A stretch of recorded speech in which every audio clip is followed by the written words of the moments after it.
നിങ്ങൾ ഈ കണ്ട ചെറിയ കുറച്ച് വീഡിയോസ്, ഇത് ഈ കൊച്ചു മിടുക്കന്മാർ, വളരെ നിഷ്കളങ്കരായിട്ടുള്ള ഈ കൊച്ചു മിടുക്കന്മാർ എവിടെയാണ് നിങ്ങൾക്കറിയണ്ടേ?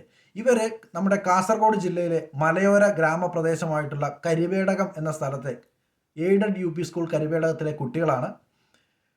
സാമ്പത്തികമായിട്ട് വളരെ പിന്നോക്കം നിൽക്കുന്ന സാഹചര്യത്തിൽ നിന്ന് വരുന്ന കുട്ടികളാണ് ആ സ്കൂളിലെ ഭൂരിഭാഗം കുട്ടികളും.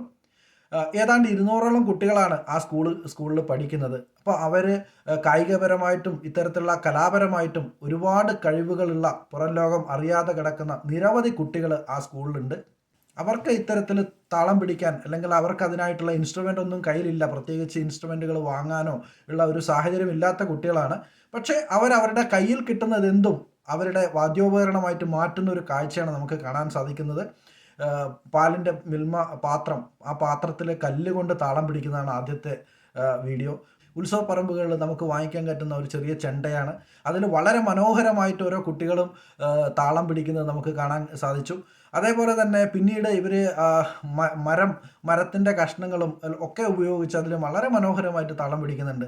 ഇതേപോലെ തന്നെ മറ്റൊരു വീഡിയോ നമുക്കിതിൻ്റെ കൂടെ ഞാൻ ഷെയർ ചെയ്യുകയാണ്. അത് കഴിഞ്ഞ വർഷം ഈ കുട്ടികൾ അവതരിപ്പിച്ച ഒരു ചെറിയൊരു പ്രോഗ്രാമാണ്. അതായത്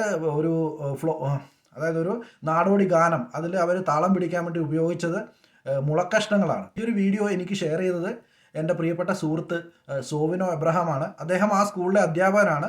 അദ്ദേഹത്തെ കൂടാതെ ഏതാണ്ട് ഒരു 10ഓളം അധ്യാപകർ ആ സ്കൂളിൽ വർക്ക് ചെയ്യുന്നുണ്ട്.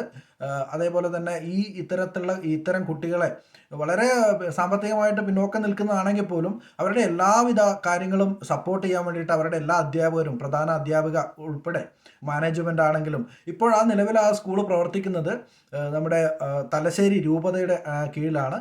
പക്ഷേ വളരെ മനോഹരമായിട്ടുള്ള ഒരു അന്തരീക്ഷം സൃഷ്ടിക്കാൻ വേണ്ടി ആ മാനേജ്മെൻറ്റും അതുപോലെ തന്നെ സ്കൂളിലെ മറ്റെല്ലാ അധ്യാപകരും ശ്രമിക്കാറുള്ളതായിട്ടാണ് നമുക്ക് മനസ്സിലാകുന്നത്. അപ്പോൾ ഇത്തരം കുട്ടികളുടെ കഴിവുകൾ ഇപ്പോൾ സോഷ്യൽ മീഡിയ വളരെ ആക്റ്റീവായി നിൽക്കുന്ന സമയമാണ്. അതുകൊണ്ടാണ് ഈ ഒരു കുട്ടികളെ ഞാൻ നിങ്ങളിലേക്ക് ഏൽപ്പിക്കുന്നത്. ഞാൻ അധികം നീട്ടുന്നില്ല, കാരണം ഇവരുടെ വീഡിയോ ഇതിന് തുടർച്ചയായിട്ടുണ്ട്. അപ്പോൾ അത് നിങ്ങളത് കാണുക, മറ്റു ആളുകളിലേക്ക് ഷെയർ ചെയ്യുക, പരമാവധി അവരെ സപ്പോർട്ട് ചെയ്യുക. അത്രയാണ് എനിക്കിതിൽ പറയാനുള്ളത്. അപ്പം ആ വീഡിയോ തുടർന്ന് നിങ്ങൾ കണ്ടോളൂ.